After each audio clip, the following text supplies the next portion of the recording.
We're getting like Avi vibes doing a walk here. So I just dropped off my car to the mechanic finally. Woo! Viola's getting some oil and pretty excited about this new start. Sent over my taxes, sent over pay stubs. We'll be signing documents. It's just they had to redo a couple things, add more creditors to the bankruptcy, and that should be filed by next week. Like it's going to get started this week, but should be filed with the state by next week, hopefully. So worst case scenario, 2 weeks. I delayed it. Worst case scenario, 2 weeks. That's fine with me. It's I needed to make sure that all the creditors were there, because filing a bankruptcy and then not informing all the creditors, of which there was many, and many were small, 50, 100, 200, 500, but some were 5,000. And I don't want that to be missed out. I mean, you can always add them later or whatever, but then it's going to be an extra $100 per creditor, and I don't want to deal with that. So right now, we're just taking a lovely stroll while Villa's taking an oil change and filter, and he's going to do inspection. And that's the first time I've done an oil change in like half a year. Oh, there's a park. Let's chill there. So with bankruptcy, I feel already great. I haven't even filed, and I feel great. It's stressful because I had to get a lot of documents. A lot. There was a lot of creditors, a lot of debt. But a lot of people were wondering for so long why you didn't do bankruptcy. First of all, didn't have the money. Have to pay the lawyer, which I have to double check because we're approaching the halfway point. How to make sure the lawyer's paid. We're on a payment plan. And with that, the number one thing is I didn't have money. Lawyers cost, a pretty penny. It was like $1,500, $1,550 or whatever, plus documents, an extra couple hundred. So altogether, almost $1,900. Didn't have that. Also, I was scared. I was spooked. I should have done it sooner. At least this year, earlier this year, but it's better late than never. Maybe I should have done it when I first came to the States, and I could have had the money for the lawyer if I just stopped paying all my debts, and whatever, my credit score would be impacted anyways. Ironically, my credit score jumped recently. Had some hard inquiries fall off, and it's now this period where lawyer advised me, hey, you don't have money anyways, so why are you going to pay, certain cards and certain loans? It's going to be thrown out anyways. If you can't afford it, you can't afford it. And I was negative. It wasn't like paycheck to paycheck. It was literally negative. So with that, we have only started paying for necessities. Now we have extra money to be able to throw at another necessity, because for the longest time I was saying, my car, it's okay, it's still working. Well, the brakes are less than 1 millimeter. It needs fluids, it needs filters, it needs the usual stuff, because I drove pretty much 30,000 plus miles and aggressively, and did only oil and filter changes, of which even those are delayed. So my car definitely needs some maintenance, like any car, regardless of what you're driving. But with that, I'm pretty excited because insurance for that little crash has now went from Progressive to State Farm. The owner of the rental car that the owner that crashed into me, but he was using a rental car. The rental car company then contacted him. Looks like he has State Farm, and we're going through State Farm. He's being uncooperative, so it's going to take a little bit, but we're getting closer. We're getting to the next steps, and eventually we're going to get a payout. And what we're going to do, since we work at a dealership, hopefully I don't need the car to look perfect. I just want that debt removed. Maybe it can be painted over. Maybe it doesn't have to be. Whatever. Who cares? At the end of the day, it's going to cost me a fraction of what, if State Farm or Progressive sent me to a service shop, they would charge a lot more. And to be honest, I don't care. So hopefully that will help, but that'll be over. And with bankruptcy filed, we're now going to be able to focus on make sure rent is paid, which is the most important thing, because that's where you live, and that is the most expensive, unfortunately. Make sure the cars are paid. Make sure insurance is paid. Someone asked the comment, can you keep your cars at the place you live at during bankruptcy? You can. It depends. If you have 5 cars and you're by yourself, obviously you're going to have to sell some cars. But I only have 1 car for myself and 1 car for my wife. It's for her to get to work and for me to get to work, and nothing excessive. We don't have any jewelry. We don't have any assets whatsoever. You know, they always ask the questions, do you have any paintings? Do you have any valuables? I literally have nothing. You can take my mattress, which I'm sure maybe someone might give me $50 for. That's it. Any expensive clothing? No. Trust me, no, because we sold all of that many years back. Like the most expensive would be, you know, used Tommy Hilfiger or whatever, which was bought from like TJ Maxx or whatever, Marshalls from like 5 years ago. So, and definitely worn. So we have nothing, no assets whatsoever. Negative pretty much everywhere you look. And now it's like finally we're able to save up to pay the lawyer. We're able to save up to, you know, actually do like very, very basic stuff for my car to ensure I get to work. And work is going great. I feel great at the new place. I feel, you know, I'm tied for 3rd place right now. Hopefully we get higher up there. I want to sell 16 cars this month. We sold 5 so far. It's a little bit of a rougher month, but rougher for everybody. So it's still not bad. We got a 6th one coming in Friday tomorrow. And we're not even halfway through the month, so we still got time. Right now, with everything the way it's looking to be, by the end of this year, if everything goes by plan, we'll be able to finally start saving up for an emergency fund. I was thinking maybe next year, but right now everything's moving up because it's moving quick. And if everything goes to plan, again, bankruptcy is the number one thing. Once it's get filed and approved and all that, then we know, okay, this is what we can do. We are free. We are able to do whatever we want with money, except we have a set of rules. I don't want to, someone left their fries. That's not very cool. So we have to set a set of rules for ourselves. What's going to happen if we have a bigger paycheck? Well, we have to save that. First of all, just in case for taxes, because maybe taxes might end up higher. They're probably going to end up, you know, giving me a refund anyways, but just like last year where they owed me money more, but I adjusted the taxes. So they're taking less taxes now because there was too much, you know, too large of a tax refund last year, which means I gave the government a pretty much load for free, 0 interest. And with that, I don't want to deal with that. I want my money now. I want to be able to invest it. I want to be able to pay for necessities. And I'm very excited because I looked up homeowners assistance, something like that, homeowners down payment assistance, and there's different programs out there. And I had a client, I'm dealing with a lot of, Volvo was like the perfect thing. First of all, our store is at a perfect location, a lot of wealthy individuals, but it's not like Mercedes or Porsche where the most, every now and then you're going to get someone who's a little high and mighty, but for the most part, these are people who have built a good career for themselves. They're very successful at what they do. I mean, just this week, I sold a car to somebody who said he drives a Ferrari and has a Dodge Viper and other stuff. And it's, you know, he has built a very good life for himself. And there's a lot of people in real estate. He was one of them. There was another realtor I sold. There was actually multiple. And one of them advised me, hey, listen, after bankruptcy, I've had multiple clients go down, you know, first-time homeowner. You're going to be paying less than you do for rent right now. And that's the ultimate thing. How can we reduce what we're paying right now? My apartment's nothing luxurious. It's a studio. All I want, and my wife wants this too, because we've been living in a studio together in Poland as well, costly studios, whatever. We just want, you know, an extra bedroom, like a 1-bedroom apartment. 1 bedroom, and that's separate from like the kitchen and living room, and, you know, and that's it. Or 2-bedroom, because we've seen 2 bedrooms in other places that are cheaper than our studio rent. The only problem was we got that studio because of my bad credit. You know, they, and I still needed a co-signer.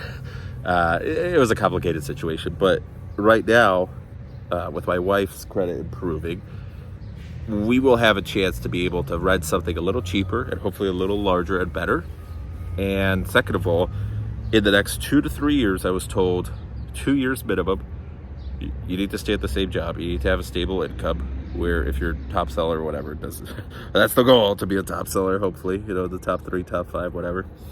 We want to get to a position of power. We want to be able to purchase, probably not a house or a home, but an apartment, a condominium, whatever, something that's $100,000 to $200,000 that you save up $8,000, $9,000 for, which after bankruptcy, after we're actually going to have extra money to save up, that's doable.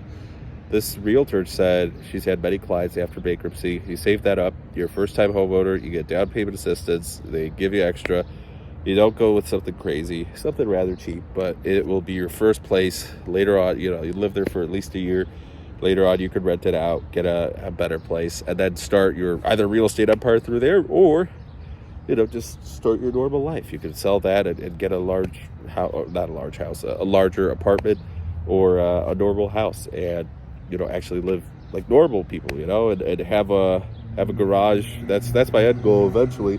Have a garage for my car so it doesn't end up getting scratched up like crazy by all the neighbors. Like, these people just have zero respect for your property. They just, and at this point, I don't care. I'm not going to be like the Clydes that are like, oh, they're scratched, because my car's scratched up everywhere. I mean, it's been an accident, whatever. So I'm very excited. It's this crazy spot where you've been watching my failures for like the past 5 years now. Ever since we've made a lot of mistakes, but this is the come around. I actually feel this is different this time. We went to a dealership where we gained a lot of experience. It wasn't maybe the best in a lot of ways. There's a lot that could have changed, but we're now at a better store, and that experience has made me who I am right now, where it's kind of like easy mode. There's still a lot to learn. There's still a lot of product knowledge. There's still a lot to sales, but it's easier because I'm not like a green pea that someone tossed into the water and, sink or swim at that. I know what to do. I know the steps. I just have to align myself with the store's policies and process, and that's fine. It's easy. We're able to get there. You just got to work hard. So we will be good. Other than that, I want to start investing. Nothing crazy, because people, whenever I say start investing, you're going to go gambling in crypto. I want to start a 401k and Roth IRA and an actual retirement fund, and then we could go into crypto. And even then, it's only going to be a slight percentage. We had a set of rules before we got into this mess. The reason I got into this mess is because I ignored those set of rules. I used to trade with a solid set. If you get to this percentage, cash out. If you have these altcoins, also diversify with this, and it worked. For 2017, I made a lot of money. It worked. 2018, I ignored the rules. I got greedy. I saw people making too much money, and I said, I want to be there. And I got ultimately the worst. We learned a lot through that, but it was very painful. It was very brutal, and we never, ever, ever want to get back there again.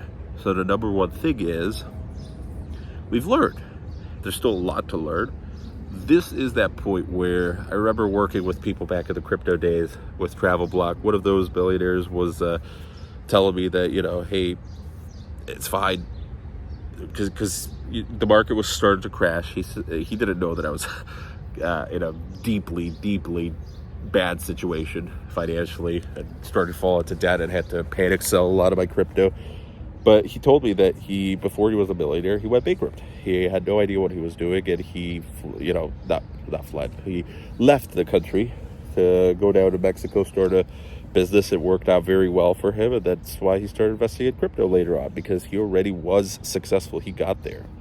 So if there's multiple people I've met in my life who've either had nothing and went into bankruptcy, or had something and went into bankruptcy and then are able to recover. Some people even went bankrupt twice, and they're able to recover because the first time around they didn't learn fully. It's a very important moment. We cannot take advantage of this. We cannot do anything stupid. There's going to be mistakes made, of course. That's life. Nothing's ever perfect. Nothing ever goes to plan. But it's the small things. I want to get my car repaired as much as I can. Want to get as good as I can with work.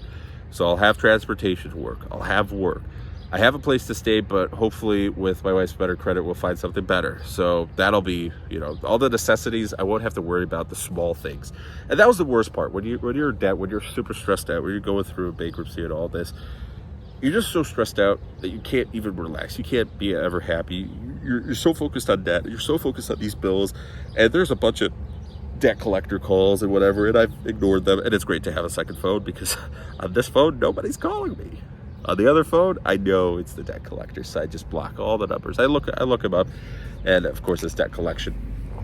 That's okay. They're going to get a letter pretty soon, so all will quiet down. I'm able to relax because I'm not as focused. It was impossible for me to pay if I was making 6, 7, 8, whatever thousand. It was impossible for me to pay if I had $12,000 to pay that month, or 13 or 14. And now it's like serenity. Well, other than trade horde in the background, but I'm very excited about what's going to happen. It's probably going to start raining, so I should probably head towards like the gas station or Starbucks to hide inside, because it was tornado warnings yesterday and bad thunderstorms. It definitely looks kind of interesting. But speaking of which, here's the weather. Had a little bit of a tornado warning earlier. All that is just moving towards there.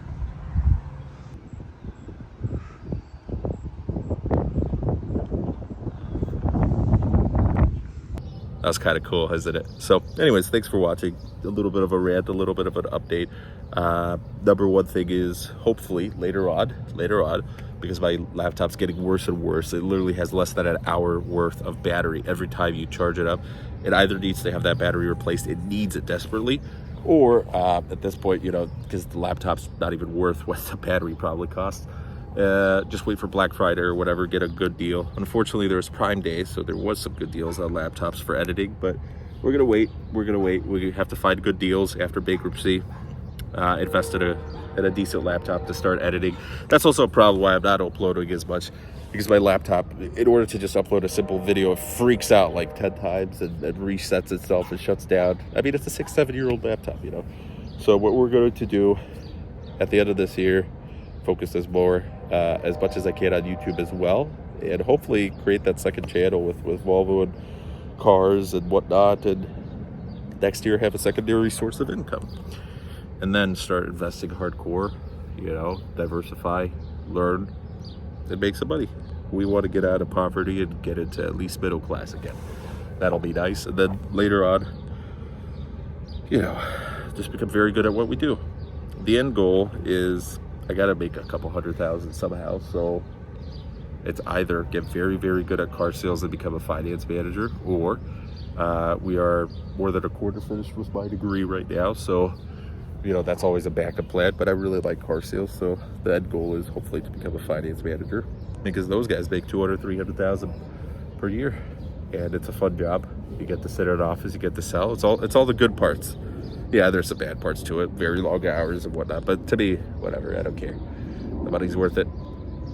So that's that. Or you know, just figure out what the next skills are, because there's a lot of very interesting jobs right now. There's AI, there's crypto, their technology's evolving like crazy. I mean, even in automotive, just the advancements, like even with Volvo, LiDAR and the EX90 and the EVs now, and Polestar, where they're heading with the 2, 3, 4, the 5 and 6. The 6 is like this crazy 200,000 Tesla Roadster, Porsche Taycan competition, 885 horsepower estimated. I mean, there's a lot of advancements right now, so a lot of ways to make money, good opportunities. Anyways, we've gone through all sorts of topics. Thanks for watching. You have a good one. Bye.